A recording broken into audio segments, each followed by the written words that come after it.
हर लिबास की खूबसूरती उसके डिज़ाइन से शुरू होती है। आज हम एक ऐसा ड्रेस डिज़ाइन बना रहे हैं जो सादा भी है और स्टाइलिश भी।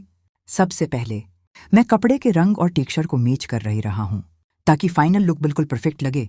अब डिज़ाइन के असल मराहिल शुरू होते ही नेक लाइन को मैंने हल्की सी करो शेप दी है, जिससे ड्रेस में एक खूबसूरत नफास्त आती है। स्लीव्स को थोड़ा ट्रेंडी स्टाइल में कट किया है, जिससे एक जदीद सा लुक पैदा होता है। और सबसे अहम फिनिशिंग, यही छोटी छोटी तफसीलात पूरे डिज़ाइन को प्रीमियम बनाती हैं। अगर आपको हैंडमेड और क्लासिक ड्रेस डिज़ाइन पसंद हैं तो वीडियो को लाइक और शेयर ज़रूर करें और चैनल को सब्सक्राइब करना मत भूलिए।